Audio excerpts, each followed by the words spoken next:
But not what the person pikin go they do. Not the person family go they do. Because na bad job.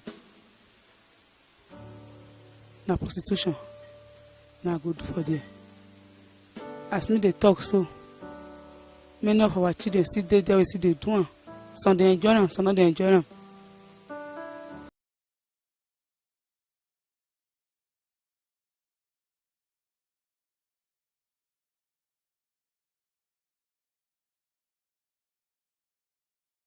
Pleasure to have you join us at this very important event, the Report Women Female Reporters Leadership Program.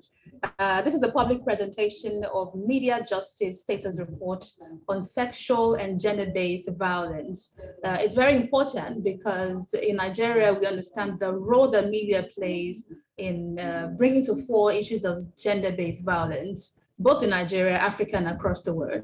This event would highlight the work that some journalists have done, looking at various years and how Nigeria is faring in terms of uncovering sexual and gender-based violence. We're glad to have you here. My name is Wemimo Adewuni. I'm a broadcast journalist. I'm also a fellow of the Report Women Female Reporters Leadership Program, and I'll be your compare on the event today. We'll give a few more minutes for other people to join. You're currently watching a documentary, or let's watch a bit more of it. It's a Report Women Untold Stories of Girls and Women in Nigeria. It was a documentary produced in 2015 by the WSCIJ. So enjoy it a bit more. We'll give a few more minutes and then we'll kick off immediately. Thank you. Our children still there, we see they do them. Some they enjoy them, some they enjoy them. These people, they traffic us, they use us, they make money, big money. Why? They don't care. You won't die or you not die. But they are only interested on the money. Because you go pay them, they go take the money. They carry you go that side. Why? Because they now for their own interest to become rich out of their own selfish way. This my hand, not the food today, now due to waiting I experience. Even my hand self bite today. Because I not bring money come one day like that. Now I take get 3 and so. This and now you see, you go fold, the two will stand. No be shakara when I waiting I experience with that side with that. She bite me for this hand. What make me say I know if you do prostitution again? Now the challenges when I see for that side too much. Sometimes we go there feed. We go carry refuse from my house come. Bust egg put about 3 or before nobody know how that egg. How long that egg does spend for that bag to pour out for our body. Sometimes they will stick on robbers. Sometimes enough beating. They will beat us. Do us as they like. I experienced many things. Now make me say I know they do it. Go and make me come back. I spent 4 good years with them. 1 naira no fit save. Why? As they work on the corner, they collect the money. Because they get people where they guide us, where they follow us up and down. So no escape route from them. If we say more, would they count them one by one? Nigerians will say there are too many. We not fit count them. There are many. But if they won't talk, Edo State now they call them. They will say Edo State. Other tribe they like Ichan. Even Ghanans they. Brazil they. Senegals they. Some age now under age. Some madam they carry at least 12 to 13 years go. The guy one way make me say this girl I don't like water. That girl never virgin at all. Now that's why they for go virgin that girl. The thing can't they somehow to me. But through the help of my NGO, so that's why they still rescue that girl. That girl they do fine now. She's dead after they go school. That's it.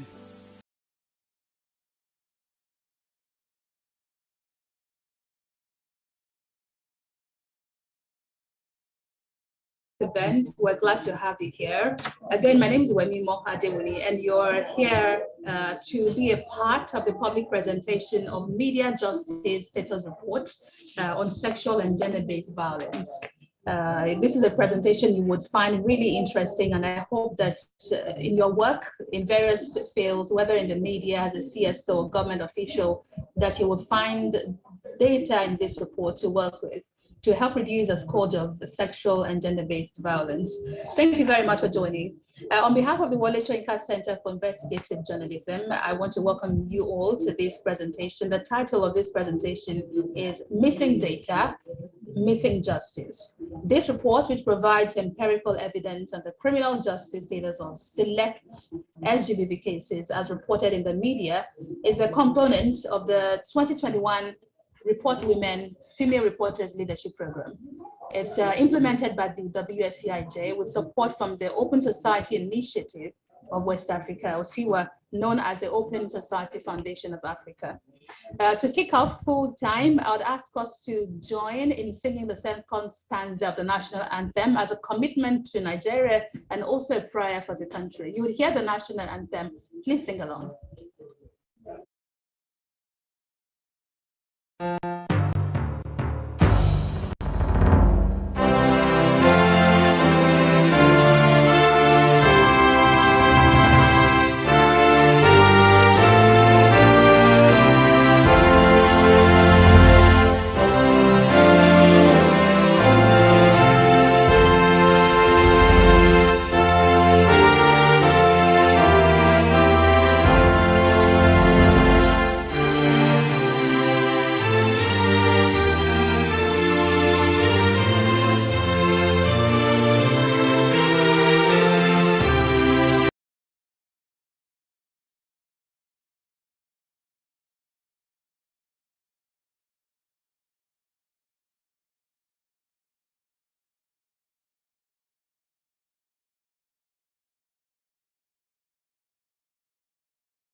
Thank you all very much for singing along with us. Now we kick off the event. The documentary you watched at the beginning of the event was just a snippet. If you want to watch the full documentary, if you look through the chat box, you find a link to the full documentary.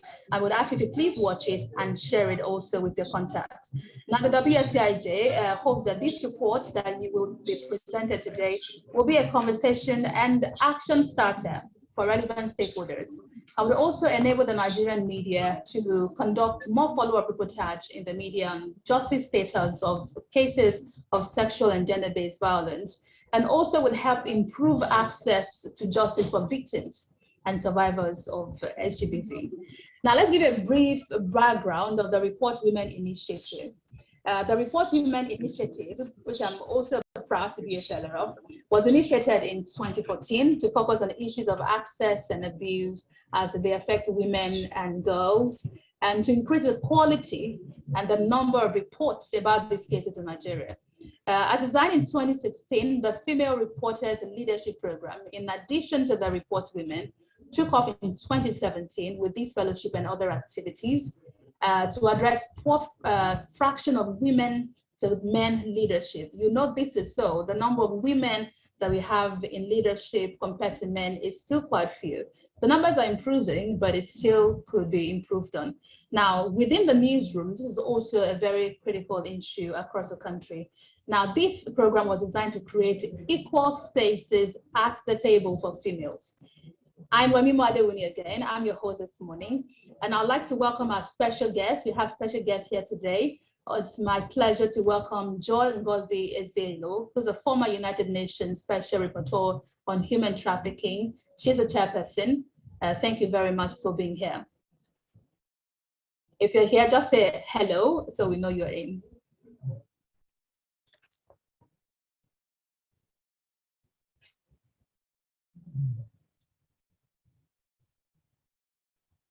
Okay, I'll just see if she gets in here later. Abiola Akiode Frlp is the Executive Director, Women Advocates Research and Documentation Center. She's a reviewer and she's joined us here this morning. Dr. Abiola, thank you for being here. Also, we have Paul. Dr. Abiola, is that you? Yeah, it's a great pleasure being here. Thank you. Thank you. We have Paul Adeyeye, Program Coordinator, Open Society Foundation Africa. Please say hello if you're in the room. Yeah, thank you so much. Hello, good morning. Thanks for being here. GT Ogunye is the Principal Counsel, GT Ogunye Chambers and Board Secretary, WSCIJ. Please say hello if you're in here. I'll move on. Abigail Ogwesi Ndisika is a professor, Department of Mass Communication, University of Lagos. Please say hello if you're in the room. Again, we move on. As soon as the journalists will be saying their hellos. Tom Okewale Stonaya is the Chief Executive Officer, Women Radio. Thank you for being here. Thank you. Good morning. Good morning, ma'am. We also have Benjamin Hudayi, the Public Relations Officer, Lagos State Police Command. If he's in here, you can say a brief hello. We'll move on and take his hello later on. We also have Chido Onuma, Coordinator, Africa Center for Media and Information Literacy. If you're here, please say a quick hello. Hi. Thank you for being here. Phil Ineji is the Chairperson, International Federation of Women Lawyers, FIDA, the Lagos chapter. Please say hello if you're in here. Okay. Hello, everyone. Good morning. Good morning. Thank you for joining. We also welcome every media professional, civil society actors, public and private sector players. We're glad to have you join us today. Now, we will go on to take the goodwill message from the representatives of the Open Society Foundation Africa, Mr. Paul Adeyeye. Today's event would not be possible without the support from the Open Society Initiative of West Africa, now known as the Open Society Foundation Africa, for the 2021 Report Women Female Reporters Leadership Program.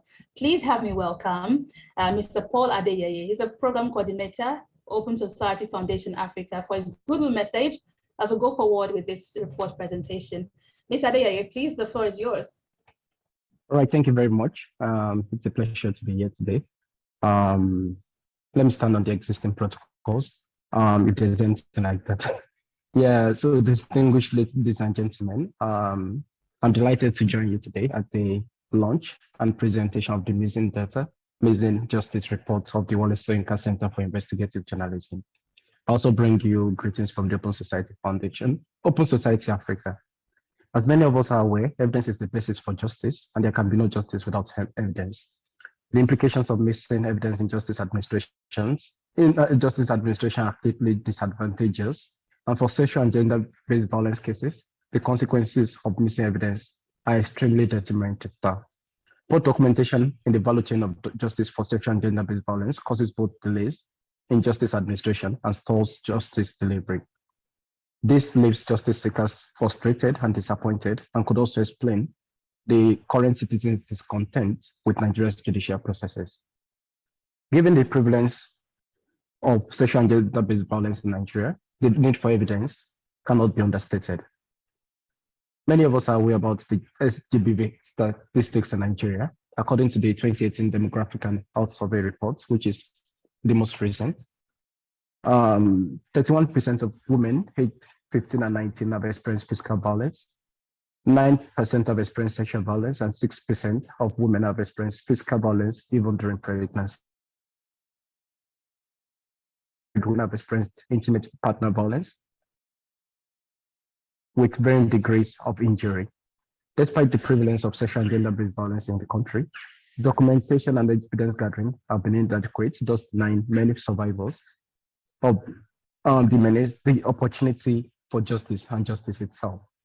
It is against this background and to close up the gap in justice administration, especially for women who are exposed to sexual and gender-based violence, that the Open Society Initiative for West Africa that evolved to the Open Society Foundation Africa supported Wole Soyinka Center for Investigative Journalism to improve the reportage of sexual and gender-based violence and ultimately to improve justice administration on SGBV in the country.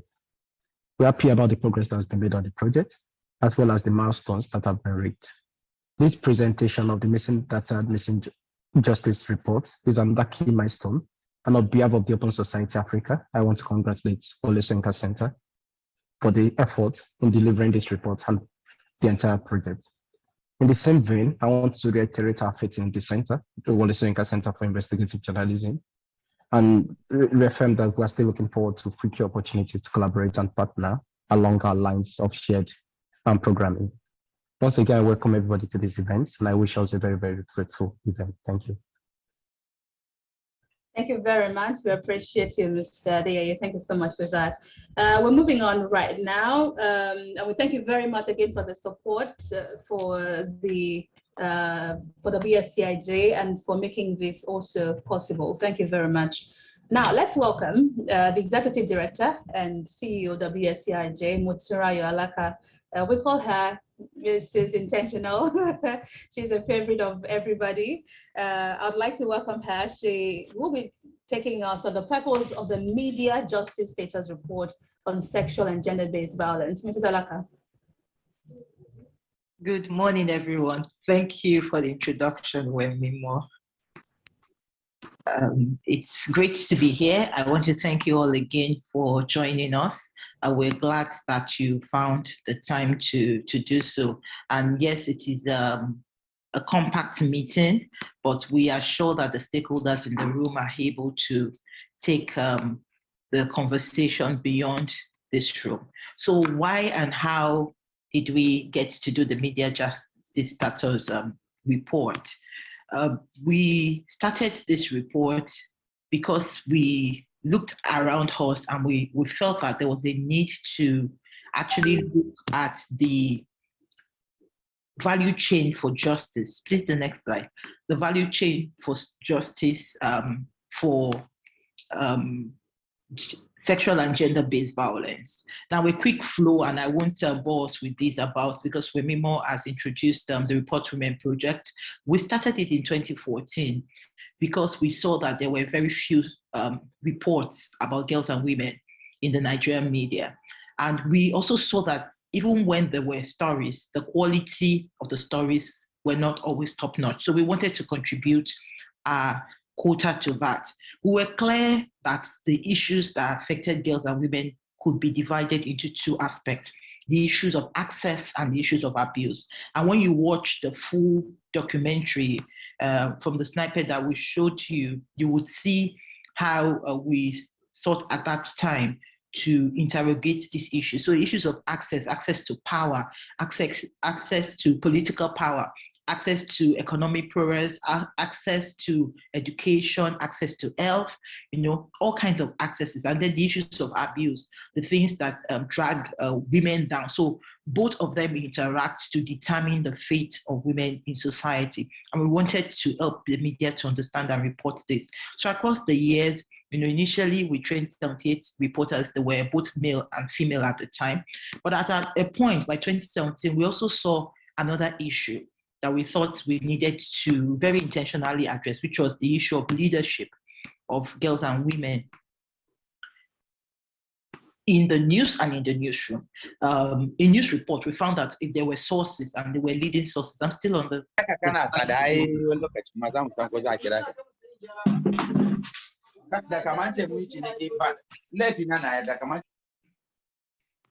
Sorry about that.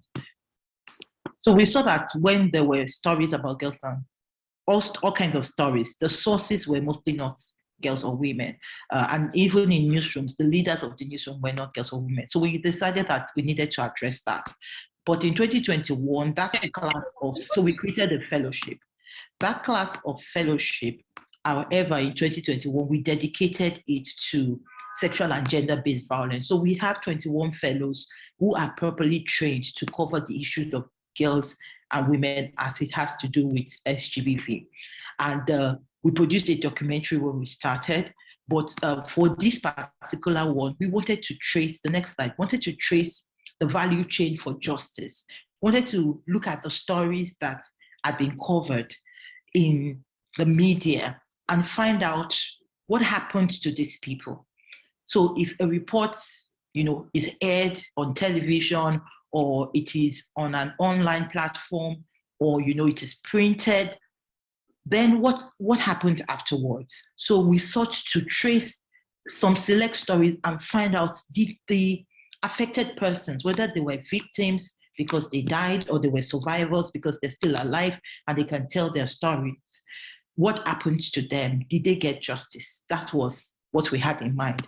And we ended up titling it Missing Data, Missing Justice, because of what we saw. Of course, we have a reviewer who are Dr. Abiola Akiode Afolabi, who would do justice to the bigger review. But what we saw was that data was missing. And we found out that if there was no evidence to provide, then there can be no justice. And this is generally what we saw in the report. The report is in 3 parts, and like I said, our reviewer will do a better work of it. But just to mention that, this report is in 3 parts. The first part of the report is a part where we just went to past media monitoring that we have done on girls and women issues in Nigeria, and we looked at the side of the abuse. So when we do media monitoring, we do it on access and on abuse.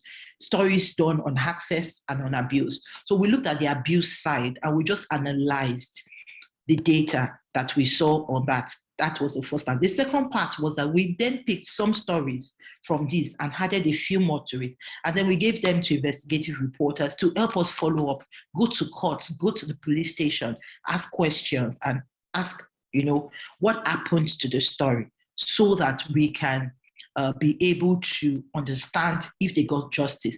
I mean, Paul Adeyeye just gave a presentation on, the importance of evidence in the courtroom.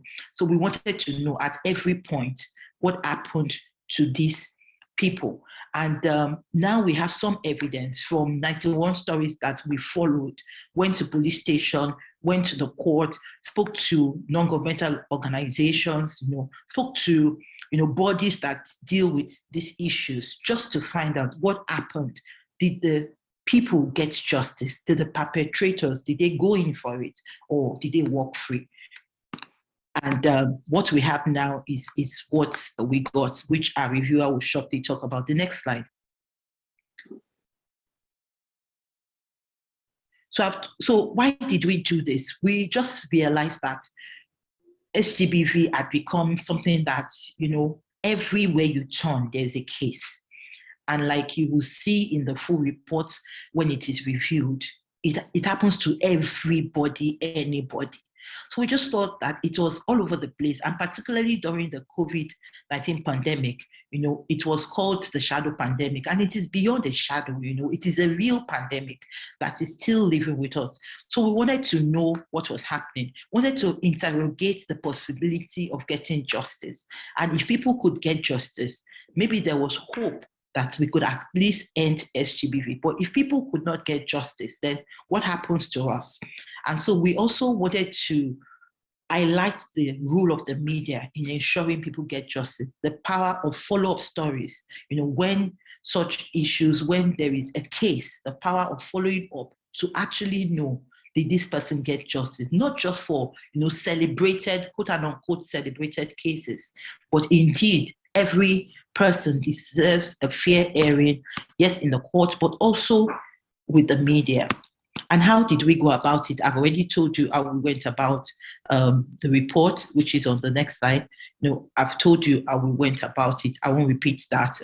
We went, we did different things to ensure that, we got the report that you have with you now. The slide after this, I already mentioned. So, okay, please stay here a bit. So something to just highlight is that the content analysis from 14,000 stories was where we started from, which were the stories that we monitored initially. So we wanted to know generally what happens by analyzing the stories. But we then went on to really dig deep into 91 of them and followed up to know exactly what happened to them at every point where we believe justice could happen. Please, the next slide. And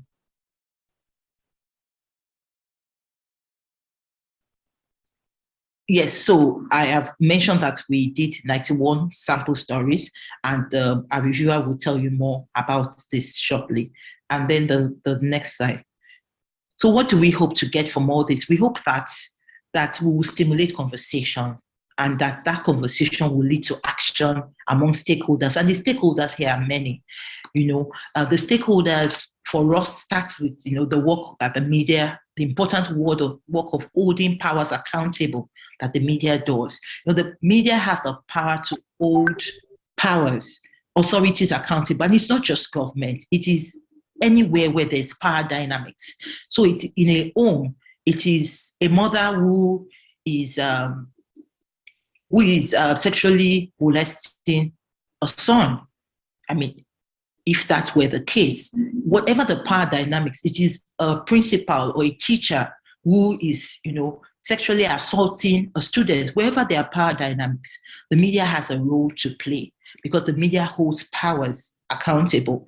We hope that the police would also, look into what their role is and do something about this. So all kinds of stakeholders, NGOs, the non-governmental organizations, the interventionist organizations, we hope that they would also work on ensuring that there is action on this. So we want conversation, but beyond conversation, we want action.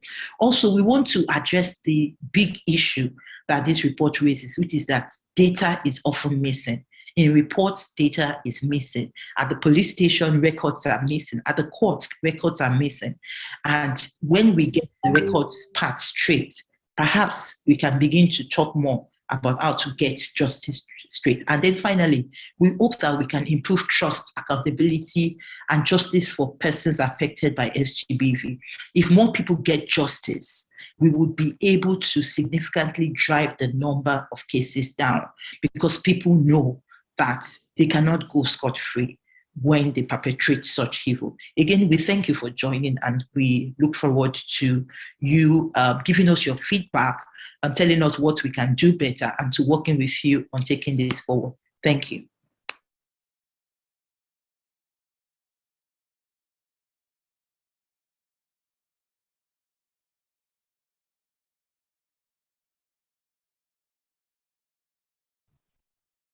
All right.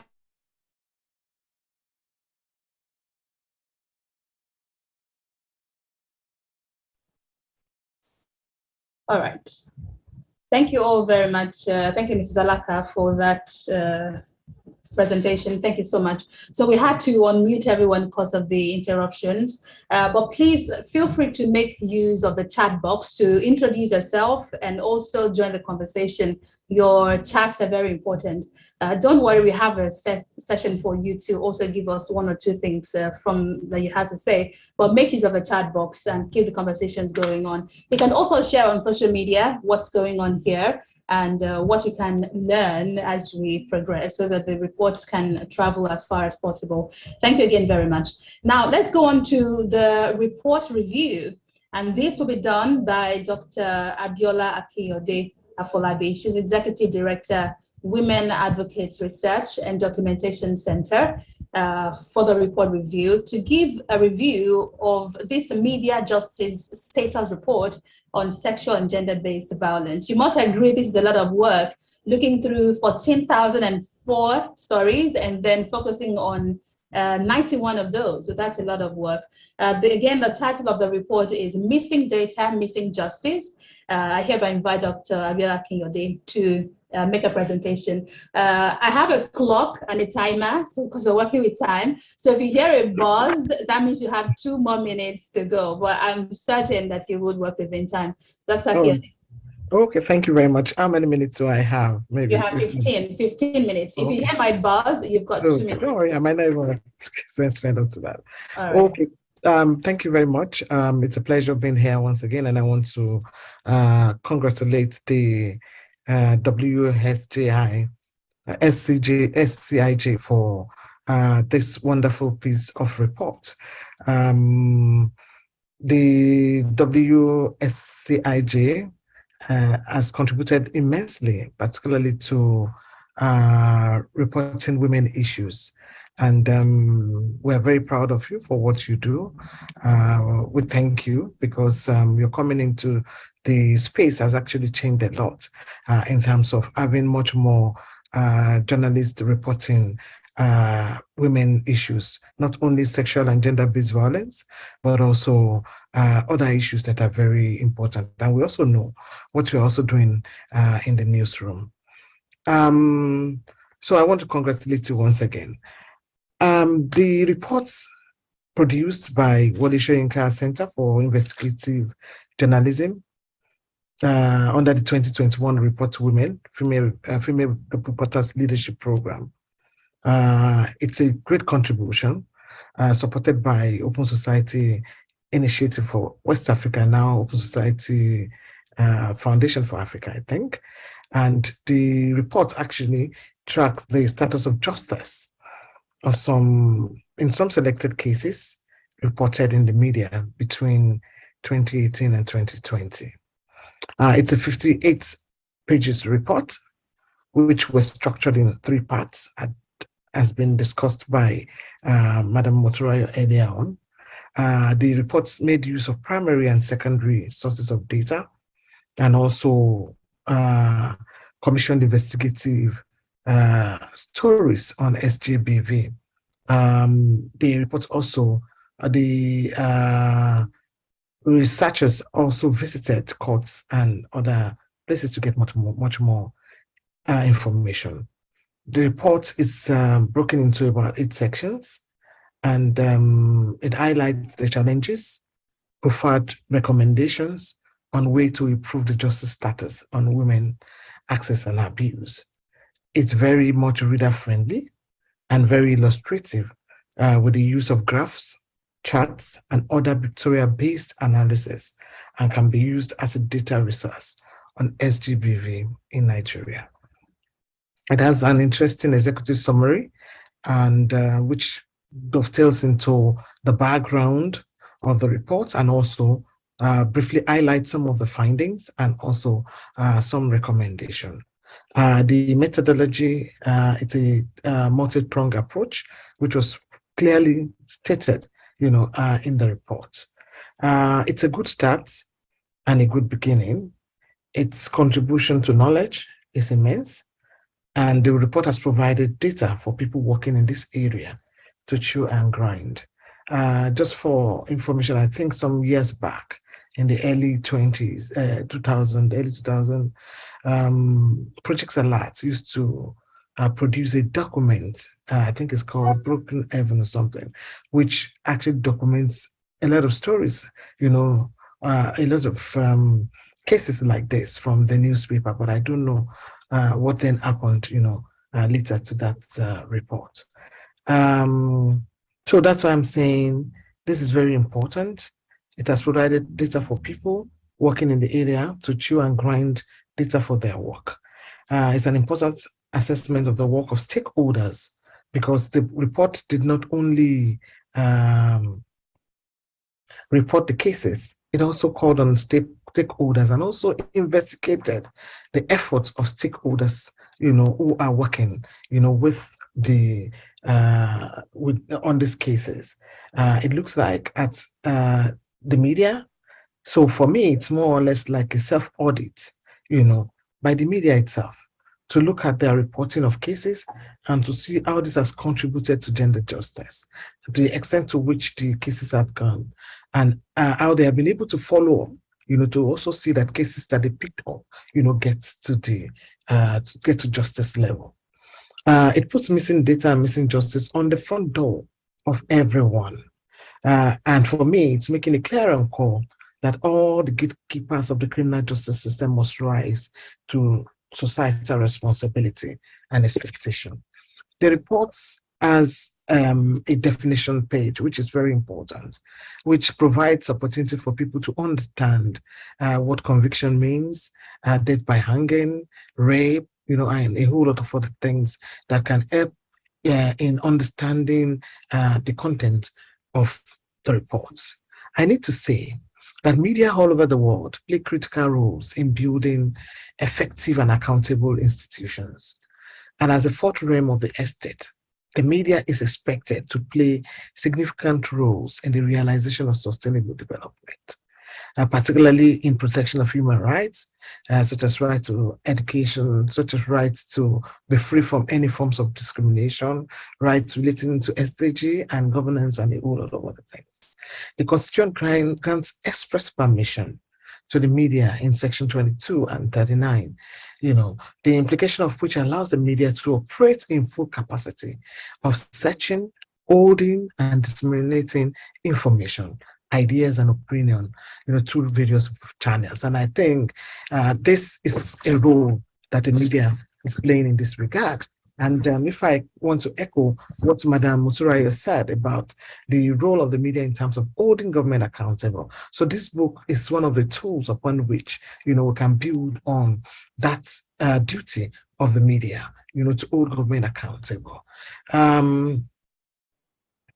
So the media as an instrument, this implies the media as an instrument can be used to influence public opinion, can play a greater role in amplifying the dangers that happens in the society. It can provide information and also mobilize people, to take steps. And that's what the report has done. It has given us the deficiency in the system, and it has given us the power to be able, to begin to ask the right question in terms of ensuring that justice is seen as done. So the sources of data are primary. The primary data are from content analysis and interviews, about 14,000 stories. And if you imagine that huge number of stories that happened in a period of 3 years on issues affecting women and girls in Nigeria, and they were taken from the media houses with huge integrity. About 16 prints and online news publication. They got this for a period of 3 years. They were sampled. 14,000 stories were on access and abuse of women and girls. While 9,000, so it was divided. 9,933 were on access, while 4,071 were on abuse. And 91 of these cases were sampled. And if you look into the report, you see that the report cut across, the entire, country, tracking issues like domestic violence, human trafficking, torture, dehumanization, defilement, sexual exploitation, and forced child marriage. The second data came from records from the police, courts, NGO. So of course, we also add about the interviews that were conducted, with very critical people in the criminal justice system. So out of these 91 stories were eventually tracked. So the report provides empirical evidence on SGBV cases, and 16 has been analyzed. It highlights the data from media sources, and I don't want to go too much into the data or the percentage that we got. I think Vanguard had like the highest number, followed by Punch, and other media from the document that's were sampled. So the highlights of the stories on access border on women access, to or placement within the health, education, politics, business, government, private sector, and some of this correlates the main components of the missing justice of the report. While stories on abuse also covers a lot of other issues, including displacement and what have you. And there are also data showing in terms of the percentage of some of the evidence and data that were given in this regard. Of the cases analyzed, of the 91 cases that made it to court, it covered various forms of SGBV rape, was with about 54, which means that rape has become one of the highest. And if you compare that also with the data that is coming from other places, you will see that this report is very credible.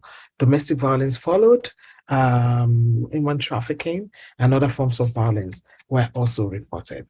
The report identified SGBV cases are widespread, and they are reported across 26 states across the 6 geopolitical zones. I'm sure all the states have one share or the other in this regard. Females were reported as victims. And the good thing about the report is also that it did not only just talk about females being victim, it also came up with, data showing that men are also victims, even if the data, for men were quite lower than that of women. So then it's also important to also note that a significant number of those spaces, go to the police and other agencies. However, just a third of the cases were able to go beyond police, and about half of the cases got to court, and yet justice is still being denied. So which shows that for almost half of the cases tracked, justice has not been, achieved. So, which is a very fundamental thing in the issue when discussing the concept of justice, which I guess is the reason why the title of the book is framed in this, of the report is framed in this regard. I want to refer us particularly to pages 13, 14, and 15, where I think it's very important and critical for anyone who is looking through this report to take particular notice of. Page 13, just quickly, provides, I think page 13 provides women and girls of all ages that are endangered by SGBV. And if you look at the data that we have there, you can see that the survivors, we have 0 to 18 months, we have 2 to 11 years, constituted about 18.7%.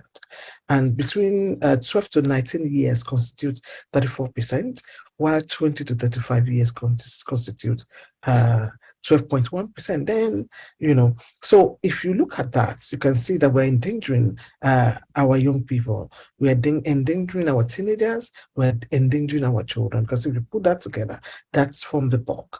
And if you look at the age of perpetrators too, you will see that between 20 and 55, we have almost like 50% of the perpetrator. And of course, 14 gives us a much more lowdown on how these cases are distributed across, the state. And of course, the fact that half of the cases don't ever get, justice, and they don't ever get to court. So the reports identify the challenges also, which is lack of transparency on the part of the police, which is a major challenge that people who work in this area really talk about. Despite all the commitment by the police and the support to build the capacity of the police, is still a major problem. Another issue is the deficient data archive of security agencies, and I don't think it's only security agencies, even for the non-governmental organization.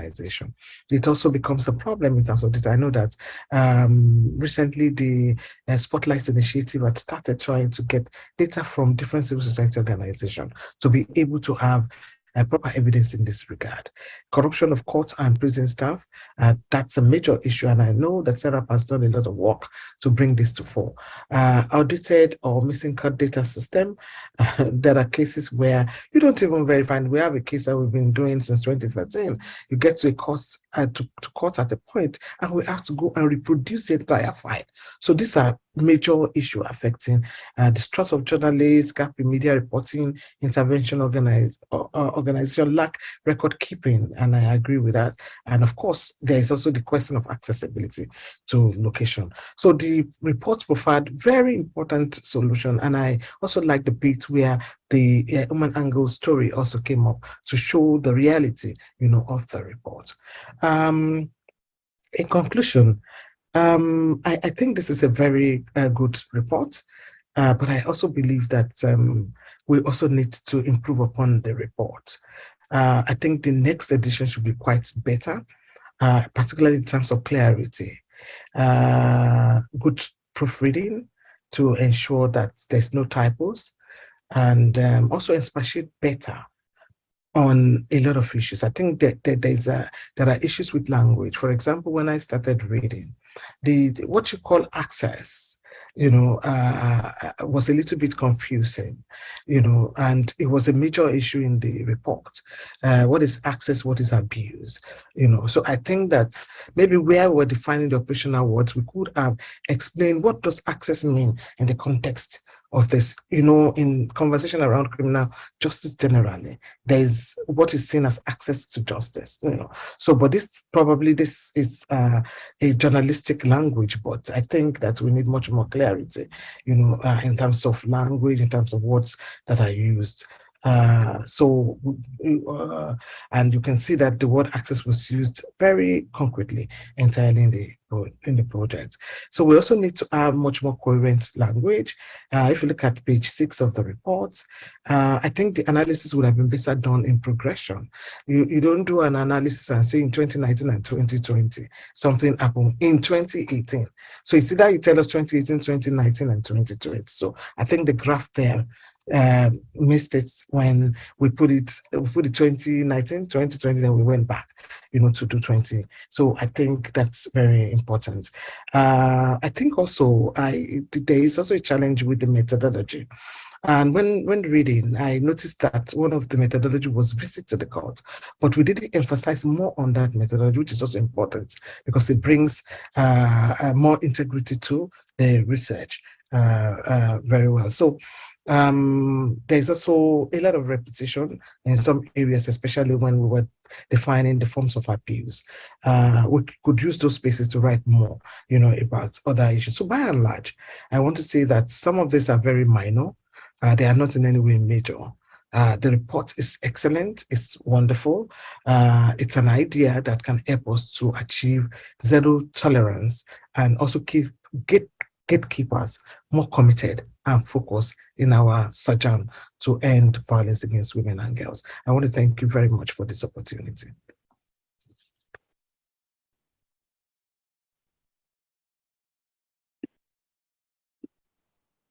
Thank you very much, Dr. Abiola, for that very, very detailed review.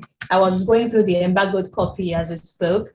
Thank you very much. Your work as a researcher and a reviewer also helps to improve on further reports and also point out the importance and the very good points around this report. Thank you so very much. We appreciate you. Remember, everyone, to please introduce yourselves in the chat box. And leave your comments there. If you would like to make a comment about the report after it's been presented, you need to please leave a notification in the chat. We'll have a segment for that, but I'll be going through the chat box to call the names of those who can speak. We have a few minutes for that, so we'll be looking at those who send their requests in earlier on. All right, the time we've been waiting for is here. It's time to look at the report.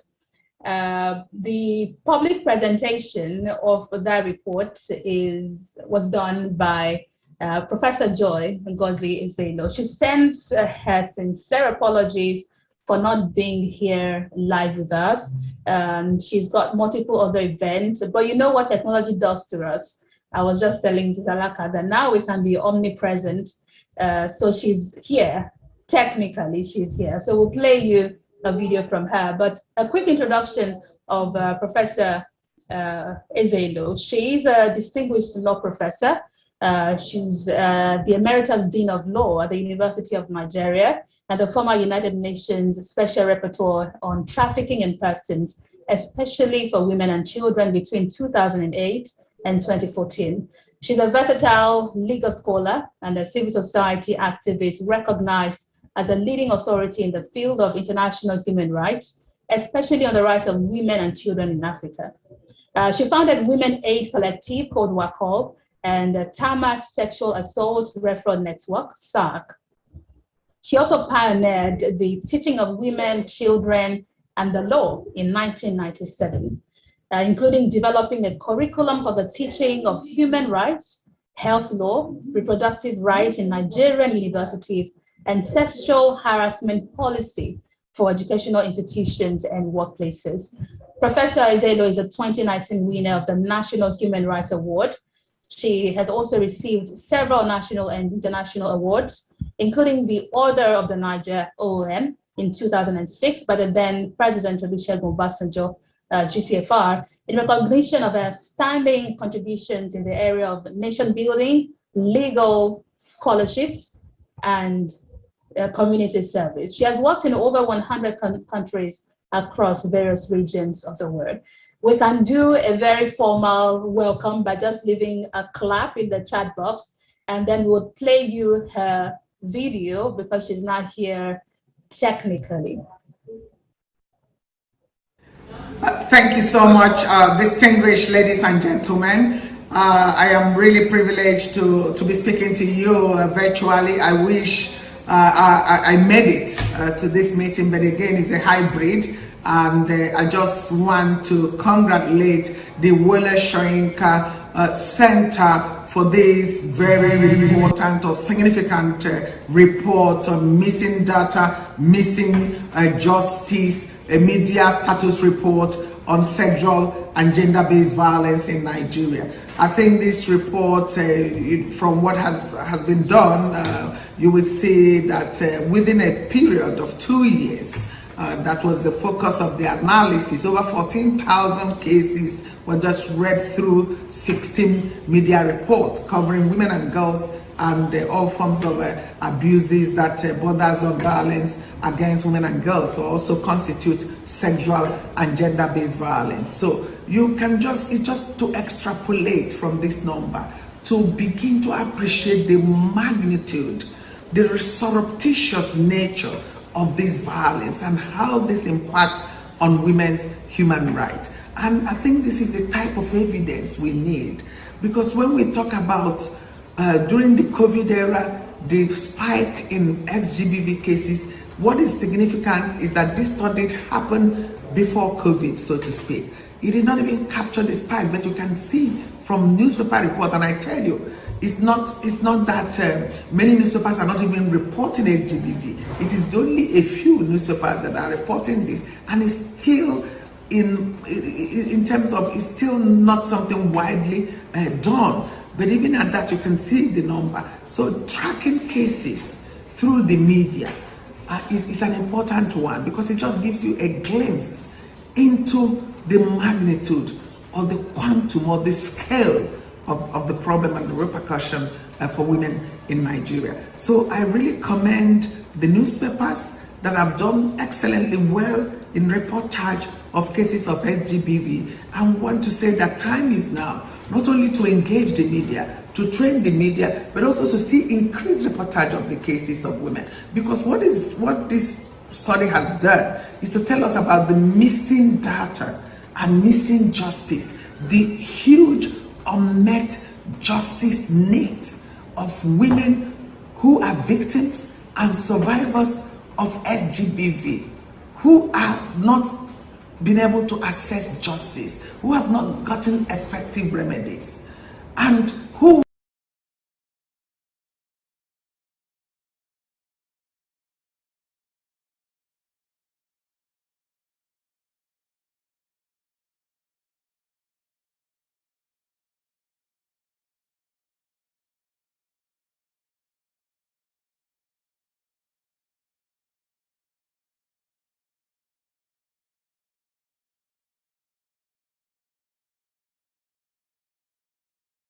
for women in Nigeria. So I really commend the newspapers that have done excellently well in reportage of cases of SGBV, and want to say that time is now not only to engage the media, to train the media, but also to see increased reportage of the cases of women. Because what this study has done is to tell us about the missing data and missing justice, the huge unmet justice needs of women who are victims and survivors of SGBV, who have not been able to access justice, who have not gotten effective remedies, and who... Thank you so much.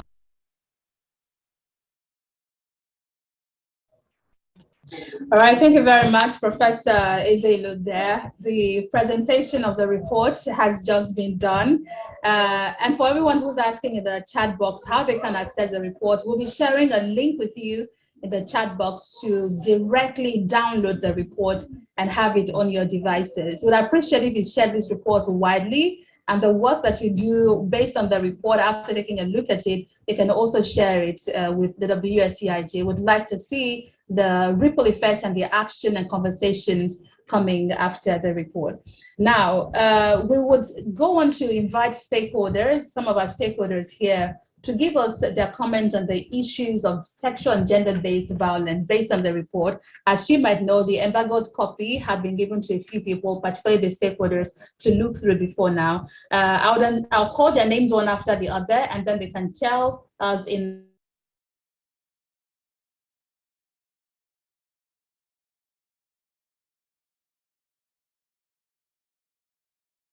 recording in progress. Justice. In no particular order and with no particular level of importance, everyone is important here. I would like to call on our stakeholders. Remember, if you want to speak after this, please leave your name and indicate in the chat box so that I'll come to you in a moment. I will start by welcoming Dr. Chidu Onuma. He's a coordinator, African Center for Media and Information Literacy. For his comment, you'll have 2 minutes, sir. Thank you very much, Wemimo. I hope we can all hear me. We can hear you clearly. All right, so it's a pleasure to be here today. I've been close to the Shoyinka Center for many, many years, and I'm happy to be part of this process. I had the opportunity to go through the report before it was published. And I also had some back-end conversation with Ms. Alaka on the magnificent work she and her team did in putting this report together. There is very little to add. We heard from Dr. Akiode and her excellent review of the book. And our friend from the Open Society Foundation for Africa, Mr. Adeyeye, spoke to the fact that evidence is important.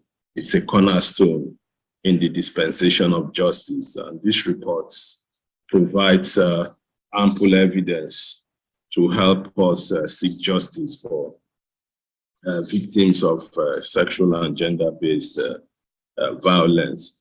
The only point I would like to add today, this have expressed this position to Mr. Laka, is we need to go beyond the reporting or providing evidence. And I don't know, beyond the police officer who is here today, how much of the critical stakeholders, those who are in a position to dispense justice, are involved in this process. So we're talking about law enforcement, we're talking about the judiciary, the media, of course, is key, but we have to find a way to bring all the stakeholders to the table so that everybody understands their roles, not just in reporting this, but also how to handle it and ultimately provide justice for victims and punish perpetrators.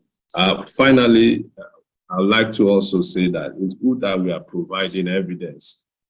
We need to go a step further in terms of advocacy. And I stumbled into the closing part of the documentary, and the woman who spoke in Yoruba about how important it is to get women informed or educated about what the issues are and why they need to report. So perhaps, I don't know the level of funding this project has from Open Society Foundation. It's important to also go a step further to do advocacy around empowering the women so that people don't keep silent. It's important that, yeah, the media is doing its own bit in terms of providing this report and so on, but the women, the victims themselves, needs to speak out. We can find a way to connect this project in terms of the evidence, the report, and also in terms of empowering the women. Let them be the ones to, if more women speak out, I think we would sooner or later reduce, if not completely end, sexual and gender-based violence in Nigeria. So once again, I commend the Wole Soyinka Center for Investigative Journalism and hope that they will popularize this report and ensure that it gets to every nook and cranny of the country. Thank you for having me.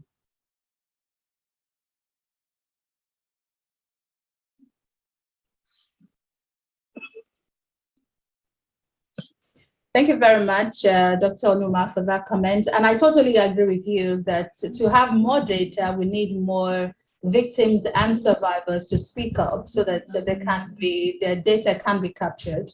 Next, we'll take the comment from Professor Abigail Ogwezi-Ndisika. She's a professor at the Department of Mass Communication, University of Lagos, for her comment. Dr. Ndisika, if you're here, you would have 3 minutes.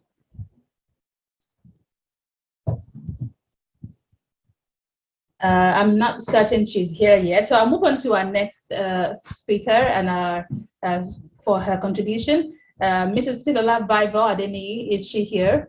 She's Executive Secretary, Lagos State Domestic and Sexual Violence Agency. If she's here, please unmute herself. I'm looking through to see if she is here. Okay, so to keep the time, I'll move right on. When they get in, we'll get back to them if we still have the time. Let's go on to speak to Ms. Okewale Shonaya. She's a Chief Executive Officer, Women Radio. Would love your comment in 3 minutes. Thank you. Thank you, Wemimo. Can you hear me? Loudly and clearly. Thank you.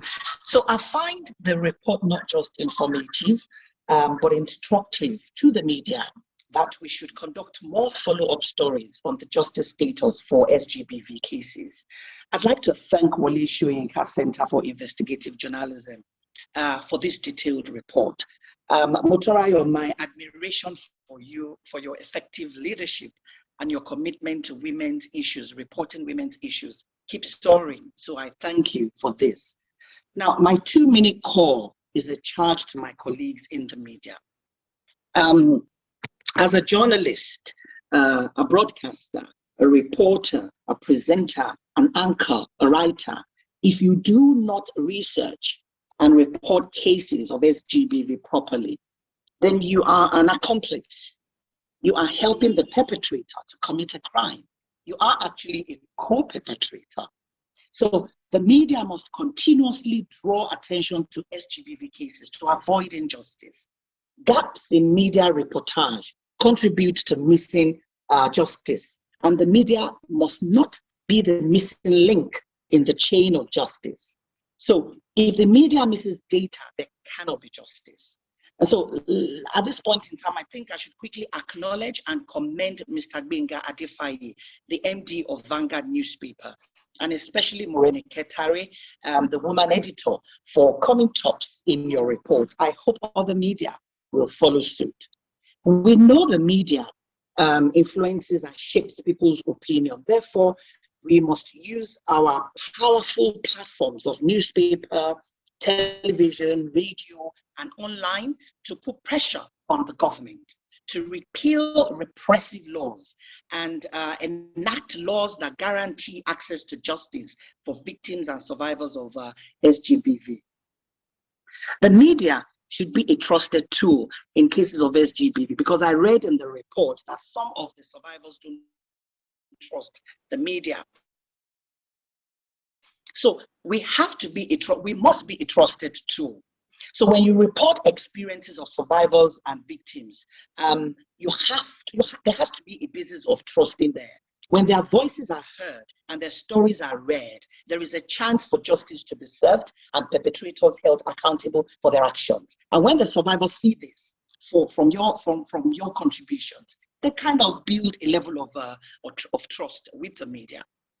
The media must change its narrative approach to shame and blame the perpetrator, not the survivor.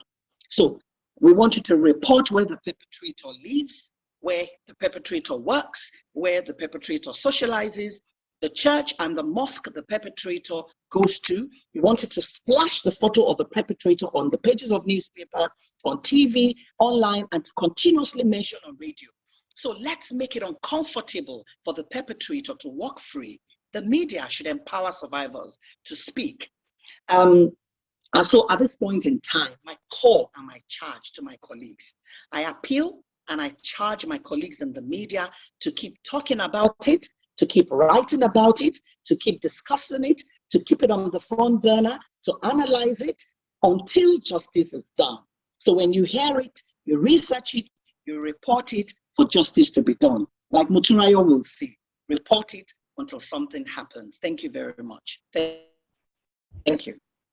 Thank you very much. Thank you very much for that comment. And I absolutely agree with you. We need to make the country really difficult for perpetrators to walk around. And I agree also about the language of reportage. I think we should do more focusing on the perpetrators. Yeah, we should tell the stories of the victims, but let's also emphasize on the perpetrators and name them and put a face to them. It also helps prevent them from continuing with this abuse on other victims. Thank you very, very much for that. We're moving on with comments. We're going to have to take the comment from Mrs. Frlp. She's a chairperson, International Federation of Women Lawyers, FIDA, Lagos chapter. Mrs. Neji, you've got 3 minutes if you're here. I know you're here. Ms. Neji? Yes. Thank you once more. And the network has been very terrible, you know. It has been carrying me out and bringing me back. And I'm happy, at least I'm still here. So I want to appreciate the organizers of this program. The team is quite apt, knowing fully well that data is very, very key, is a cornerstone in the administration of justice. And then looking at our culture of silence, definitely without data on ground, there's a problem. And the media, the work of the media cannot be overemphasized because the media has to really help from the angle of amplifying their voices to be able to be of good help to the victims and survivors. Because the media coming up to ensure that they follow up cases to logical conclusion will always help with respect to avoiding much lacuna. But in as much as we don't have data, definitely there will be a problem because evidence is very key when we are talking about criminal cases. And in the issue of gender-based violence, of course, we all know that it is a criminal case. And when we're also looking at the issue of the fact that our police, who are supposed to be there with respect to the issue of arrest, investigation, and ensuring that these cases are well prosecuted, most times some of them do compromise. Then when we are looking at the issue of the absence of data, that now paves way for injustice. And there will never be anything so good in the society if justice cannot be seen to be, done in this regard. You will find out that most of our women and our girls are suffering and nothing tangible seems to be done. So in essence, in as much as I'm commending the organizers of this program, we also want to advise for our media to come up the more and be very proactive and also speak out to ensure that we have expeditious justice and enhanced access to justice to avoid this issue of missing data leading to missing justice. So it's all about collective responsibility from the government, not just the media, all of us putting our hands together to ensure that there have to be no missing data, though we always have something like that. And on that end, I also want to commend Dr. Abiola. She did so well. That report, is a very comprehensive one, and that's a very good work on their part. So for us there in FIDA, we really want to show the fact that we are very happy about this kind of arrangement. But then we all have to fight so hard to ensure that there will never be missing data. I know we get there one day where there will be no missing data. We have to work so hard to make it come to pass. Thank you very much, and God bless you. Thank you very much, Ms. Neji, for your comment. And again, I would have to agree with you that we still have a lot of work to do. Yes, we've broadened up the space. There's more conversation going on about sexual and gender-based violence. In fact, we must truly applaud Lagos State for putting their legs down on the pedal and doing a lot of work to bring perpetrators to justice with the sexual and gender-based violence agency. You also mentioned the police, and I agree. I would also like to say that now that the police appears to be doing quite a number of reforms, bringing some of its officers to book, there's a kind of rejigging going on in the system. I think it's a good time to also lay emphasis on the gender unit so that we can capture data from source when they're reported at the stations. Thank you very much for your comments. Now we'll go on to the open floor for those who want to make comments on the issue of sexual and gender-based violence and what you've heard and seen regarding the report. Again, we will be dropping the link to the report shortly in the chat box so that you can download it directly onto your device. I'm going through the comments and I'll call the names of those who have indicated to speak. I'll start with Zainab Baba. Please keep your comments within 2 minutes. Zainab Baba, please unmute yourself. You will have 2 minutes. Other people who would like to speak can please indicate in the comment box. Please go ahead. Okay, good morning, everyone. Good afternoon. Nice to be here. I just, like all has been said, but I just want to shed more light on the issue of public sensitization on access to justice. We've had experience with victims of rape where they're afraid to go for justice, to seek for justice because of the procedures. So what we did at state level was to create, with support from an NGO, to create a public sensitization program for people to know that accessing justice is something that will pave way for a good and better life and to serve as deterrent to others. So what we did was to sensitize them on the procedure of accessing justice, right from those evidence, how to preserve evidence of rape, how to go to the police, what should be done in the police, what should be done in the sexual referral center, that's SAC, and what is done during court procedures. So with that, people were able to call, we gave numbers, people were able to call from communities that had to reach areas to call and tell us that there are cases of rape and they need our support, our assistance. Then we have to give them support to come over to where we can talk to them, get them to police station to report, and maybe other evidences that may be needed in the court for accessing justice. So I think we should go beyond reporting. We should also go into how and why these things happen. There are cases where they are not reported to the police. It is through this effort that we got the victims to the police to be reported. So journalists should not go beyond, should not just sit and look at police issuing press release and then they build on it. They should go beyond. Maybe they are even the one to report to the police and so on and so forth. So accessing justice is something people have fear in. So what we need to do is to motivate them, come speak up, just remove this culture of silence, stigma and everything. When you report, a lot of things will happen. And I will also commend the Jigawa State government for passing a law of the Violence Against Persons Law and the Child Protection Law, where it serves death sentence or life imprisonment sentence to anybody found guilty of rape or any other gender-based violence issues. So these are the few things I want to add voice to. Thank you very much. Thank you very much. And I, again, totally agree with you on what you said. We need to expand the conversation. Bimbo Oloyede has also indicated to speak. Please unmute, you have 2 minutes. Thank you very much. Good afternoon, everybody. I want to congratulate the center for this initiative. It's a great one, very much needed and very timely. So I just have a couple of suggestions to make.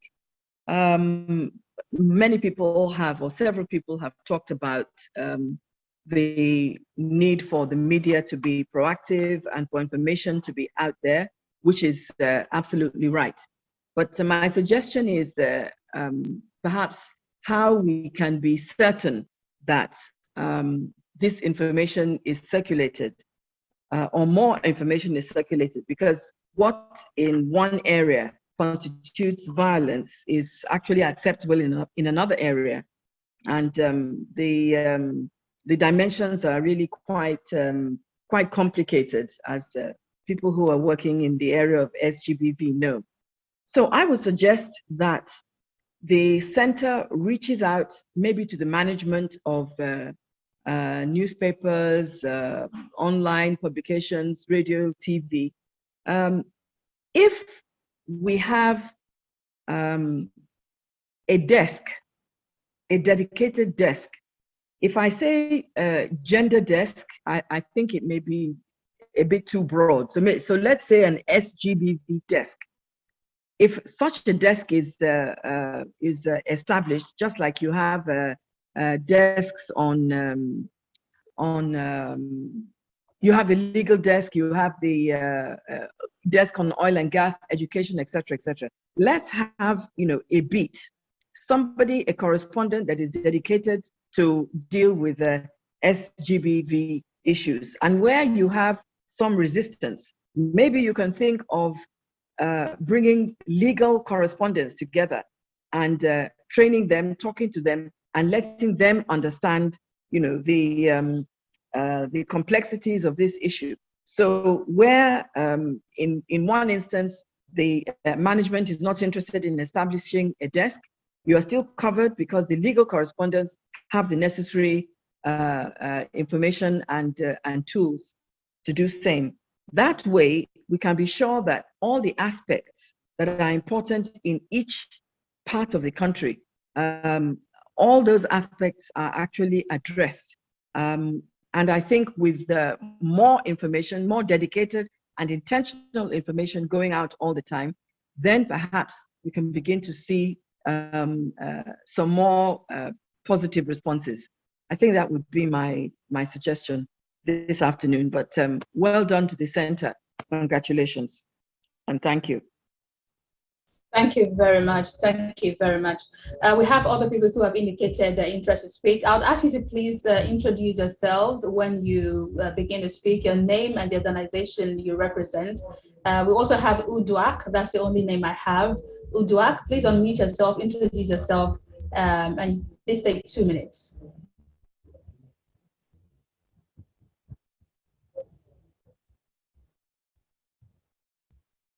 Would you please unmute yourself?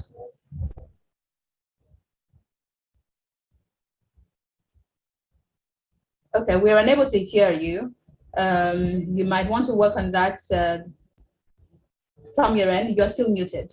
While we wait for you to get this sorted, Mary Fatile has also indicated to speak. Please unmute yourself and take 2 minutes.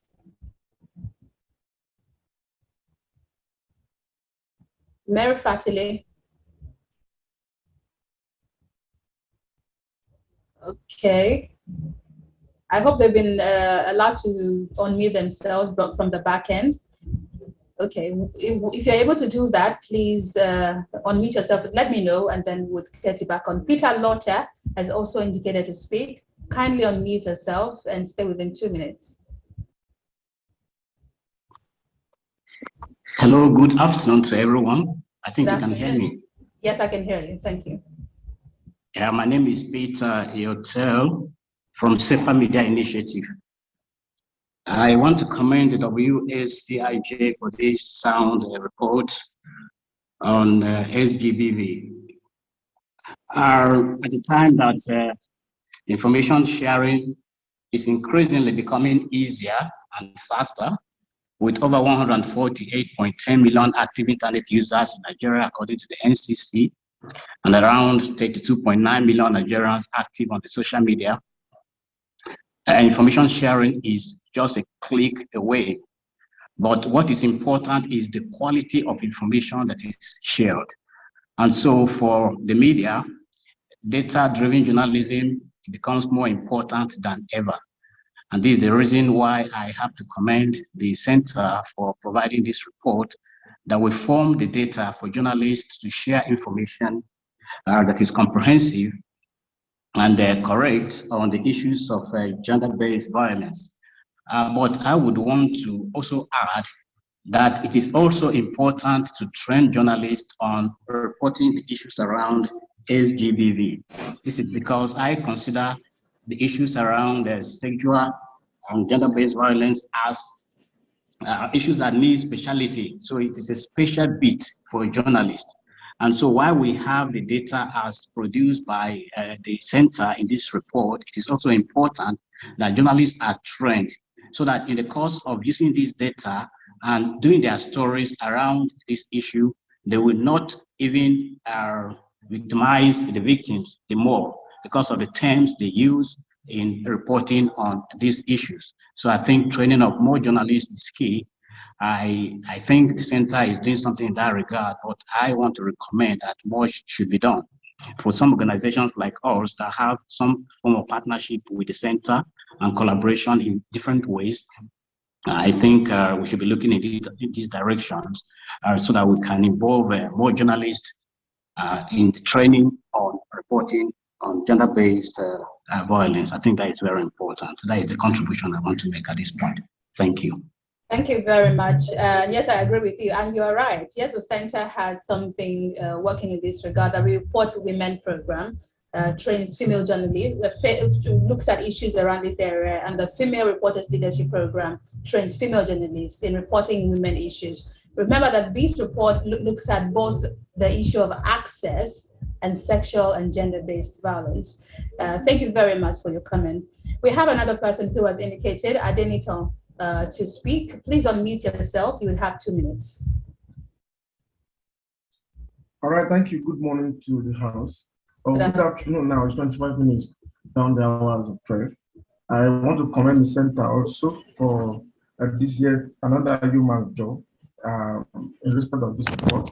Well, briefly what I want to say is that a lot of things is being said about reporting sexual-based violence. But however, I was talking about justice here. It actually bothers my mind whether getting a conviction for an offender, a sexual offender, is enough compensation for the victim. For example, if a lady, hello, can you hear me? Yes, we can hear you. We can hear you. Okay. Okay. If a lady is raped and she comes down with sexually transmitted disease, or she gets pregnant, maybe a teenager, and she cannot do anything to that pregnancy unless she has the baby. I mean, with sentencing such a rapist or the offender would be enough to serve as justice for such a victim. I think that the center, as it has always, I mean,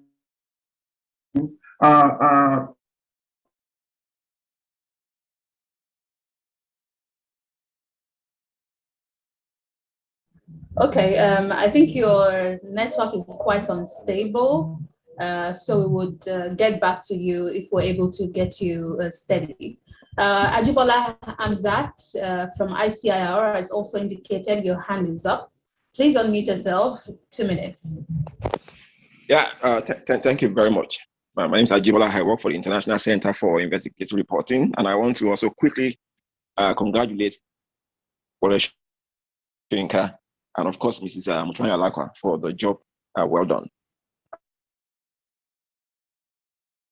I was privileged to be part of the editing some of the reports that were also funded by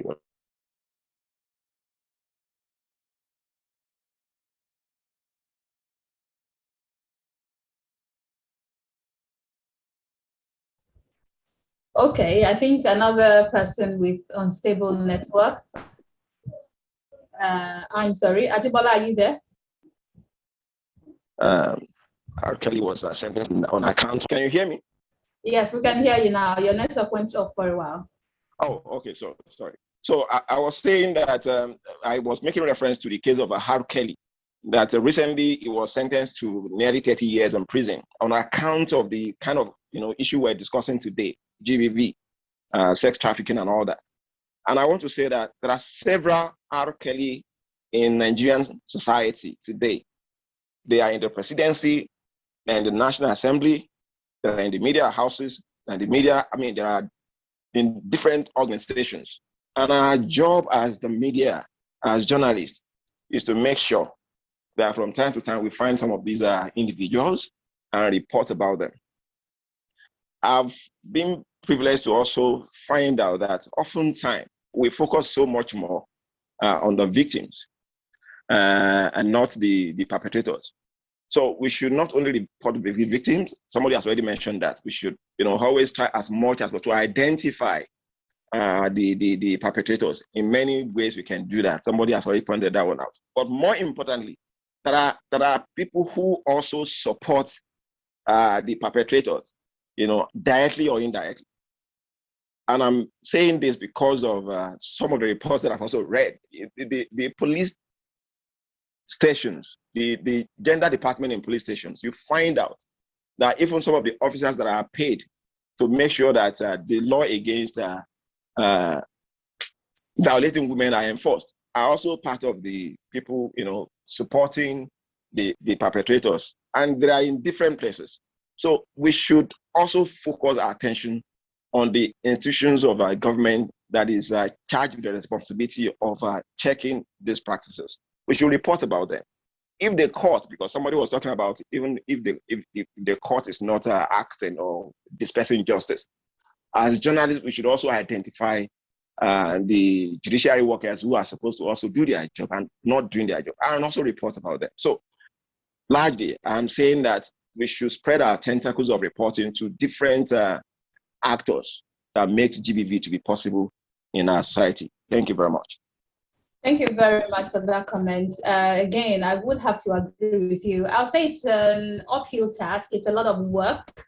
And I agree with you that across all sectors, we still have a lot to do in getting the correct data of perpetrators and possibly shift the attention a bit of the victims. Like one of our speakers has also said, remember that there's varying culture both across Nigeria and across Africa regarding, the reason for the perpetration of sexual and gender-based violence, because our cultures vary. And like one of our speakers said, what's acceptable in one place, you'll be shocked at what is still culturally acceptable in some areas.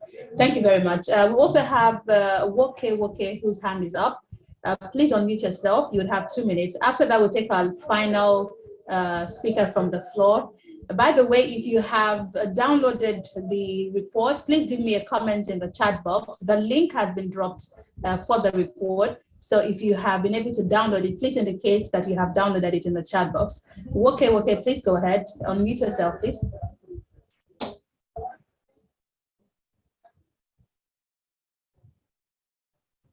Would you please unmute yourself and speak? All right, I'll skip you up for now and go on to Kaneng Rangpam. Kaneng Rangpam, can you please unmute yourself?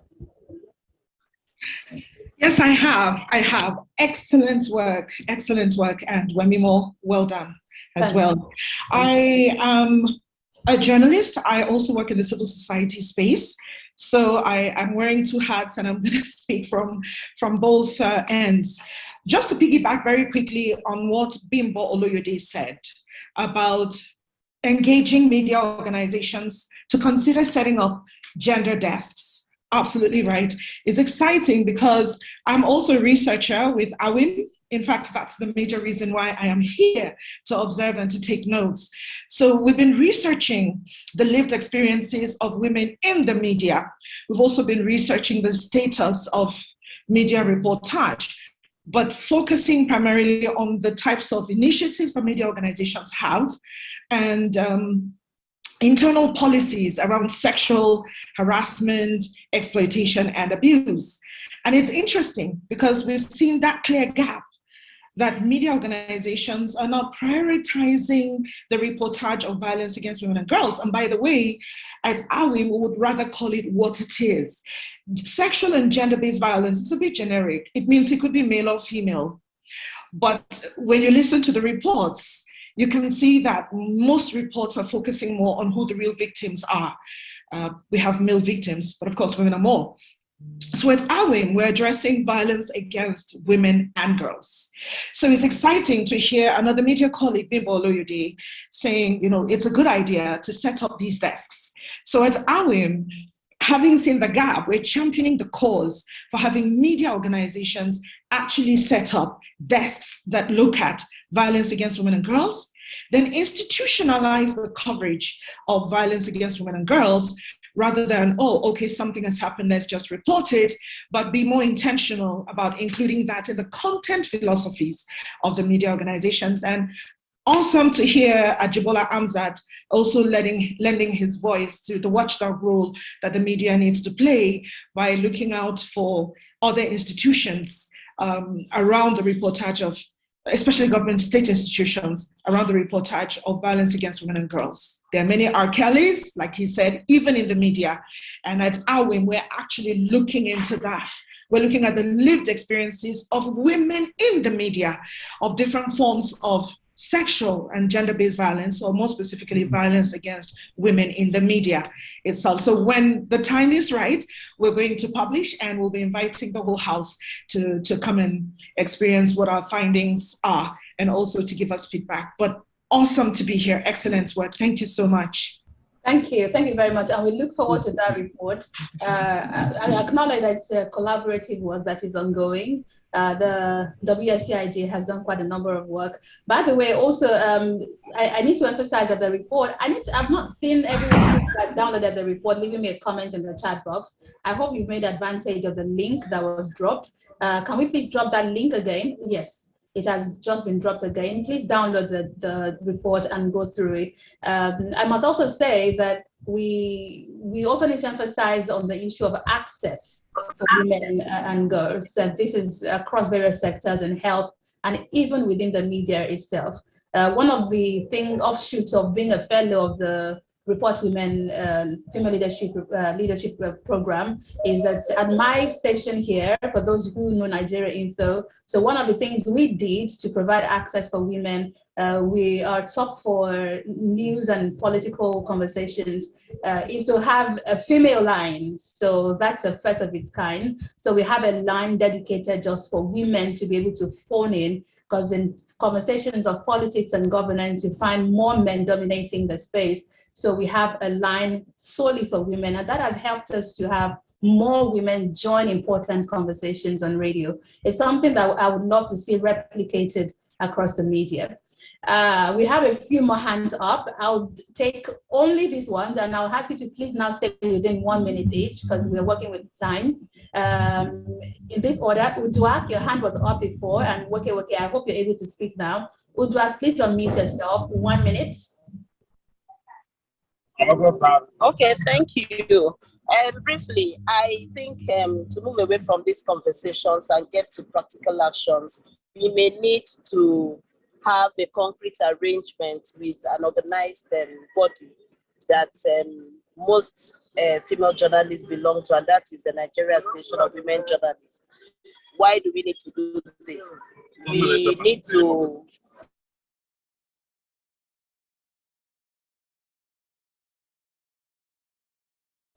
Okay, I would assume your network knocked you off. Woke, your hand is up. Please take a minute. Hello? We can hear you. Yes, hello. Yes, this is Woke from right now. I'm at Abuja, Photo. I based in Zimbabwe. I'm happy for this important. Since we don't have much time, I want to use this opportunity to plead with the relevant authority concerning child trafficking. Why I'm concerned is because it happened to my colleague. I am a freelance journalist, and I'm a teacher by profession. I work with the public school in Rivers State. And there is this, my colleague, he owns a school, and that school is less than 10 years, less than 5 years thereabouts. And when that school was renovated, he invited me. I acted as an MC. And along the line, he came to me crying that there is this parent that owns a motherless home. And what this parent did to bring about 5 children to the school. And then this woman who runs this motherless home, he presents herself as a reverend sister. And when it is time to pay school fees, they refuse to pay school fees. And there come a day that this man sent a 3 feet back home. So what the woman did was to make away with this 3 children and ran back to school police to arrest this owner, this my colleague who owns it. As a matter of fact, I have every detail about the owner of the school. And I'm also happy that the woman has been presented. But this woman seems to be highly connected. Because this my colleague slept 3 times, 3 different occasions in police before this woman was finally arrested. And again, we also noticed that in schools, public places, principals are under siege. They don't allow journalists to penetrate the school compound, to even interface or engage the pupils or the students in any form of interview. So the harvest is plenty and the laborers are so few. But to make a long story short, from River State, the matter is on. If you Google State Reverend Sister who runs a charity home, you will see her face. He wear this Reverend Sister regalia. The person that she accused of missing 3 children is directly my colleague, working the same place with me. We were all crying when it happened. But recently, the news has gone viral that she has been arrested. But that man need assistance because the woman is highly connected based on our research. Thank you very much. Thank you very much. We appreciate you dropping that. And I'm much more glad to hear that this person has been arrested. Again, it's an uphill task. It's not easy work, but with collaboration with both the media, the police, the legal team, and CSOs, we'll be able to achieve justice. We've got Tito Shokunbi. Please, I'd ask you to strictly stay within a minute. Please unmute yourself. After that, we've got Leko Tufodiri, and that will be all. Tito Shokunbi, if you can hear me, please unmute yourself. Okay, yes. Thank you very much for the opportunity. I just want to reiterate something which one of the speakers mentioned. He said something about, we having people who perpetrate this act in government. So my question and my admonition is, I hope this is a media-wide campaign, so that I used to work in a radio station in Nigeria before I left, and we had situations where we were censored and say some things. Now I'm saying this because I'm going to refer to, not too long ago, some years, a certain senator was caught on camera physically abusing a woman. And somehow that story went underwater and nobody said anything about it. So it's just admonition that the media, we should keep on holding these stories. We've had cases of women, female bosses, who have abused members of staff, both male and female. And are still in public spaces and public places. These are the things that we should always call out. So I'm just admonishing, hoping this is a media-wide campaign and not just a select few. And also, what is in place, or what do we have, in case of media censoring by some of these organizations, especially when you're trying to point out people in government who are perpetrating these acts. Like a good example is the video. I'm sure we all remember the videos. A certain senator that was abusing a woman was caught on camera, and that story didn't go. In fact, that person is still serving as a senator, I believe, which is actually it's a total. It's on of an eyesore as far as I'm concerned. So these are just some of the things I just want to bring to your notice. Thank you very much. Thank you very much for that. Yes, I agree with you that, Nigeria is quite fast-paced, as is the media in every part of the world. And staying on a story for long enough is one of the biggest stories you have in generating impact. So I agree with you on that one. We'll take a final comment from the floor. But before I do that, please remember that the link to the report is in the chat box. We need you to download it before we wrap up the session. Mr. Leko Tufodiri, you've got 1 minute precisely on the clock. Start reading now. Okay, so thank you. I want to add my voice to congratulating the center for doing this report. It's a good follow-up on the initiative that's taking, the intentional initiative to ensure that our female voices and issues that affect gender violence is highlighted. I just want to point out that sometimes the media gets overwhelmed with calls for special desk. And I think sometimes, to be realistic, this may not be possible in some instances, because even now, many media houses are battling to cover major issues. So I have heard people talk about mainstreaming issues like this to everybody. So every reporter needs to understand this. If you cover crime, you need to understand gender-based violence.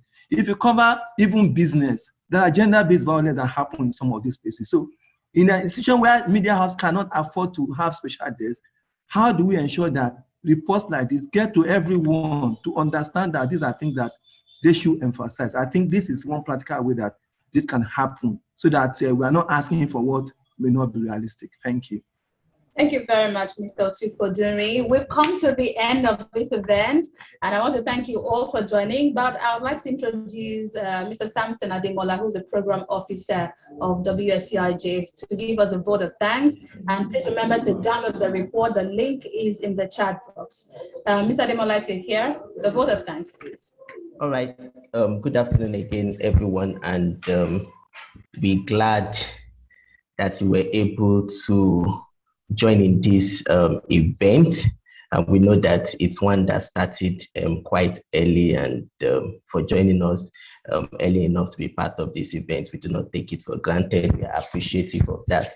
A special appreciation goes to the funder for this project that under which we've produced this report. That's the Open Society Foundation Africa, and indeed the representative, Mr. Paul Adeyeye, for always being very supportive on the project. We thank you so much, and we again reiterate the fact that without the support of the foundation, this wouldn't have been possible. We are also grateful to the reviewer who actually did a lot critiquing the work. We saw, the good, the parts that needs improvement on the report. We thank you so much, recognizing that you have a lot to be done, other engagements for the day, and squeezing out time to be part of this. We thank you so much for it. We appreciate the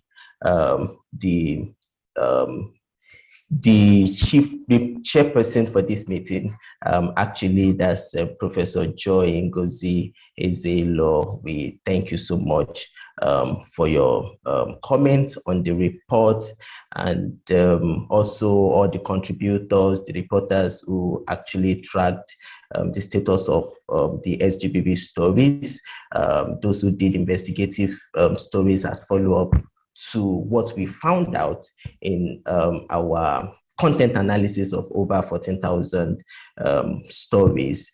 We thank you a lot. The mentors who mentored them on implementing those stories. Thank you for all the efforts.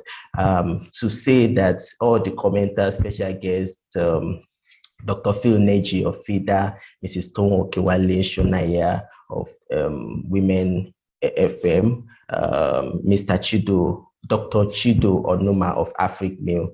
We recognize all of you, and we appreciate all that you are doing in your space, and the time taken to be part of this. I want to appreciate the WSCIJ team. I want to appreciate everyone who has been part of this journey, and to again emphasize the fact that even though this is a contribution to the body of knowledge on SGBV and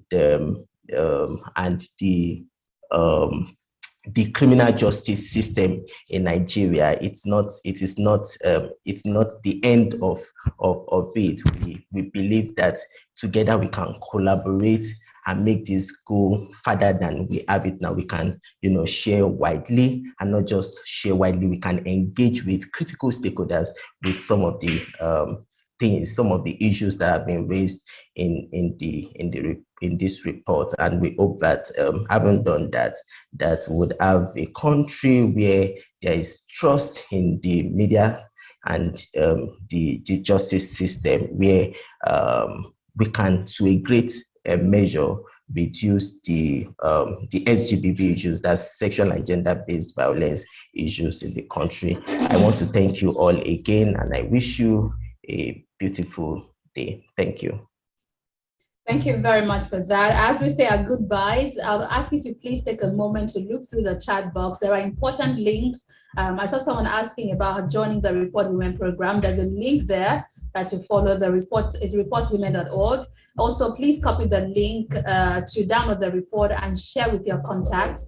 If you also want to join and speak with the WSCIJ, you can also look through the chat box for the appropriate link.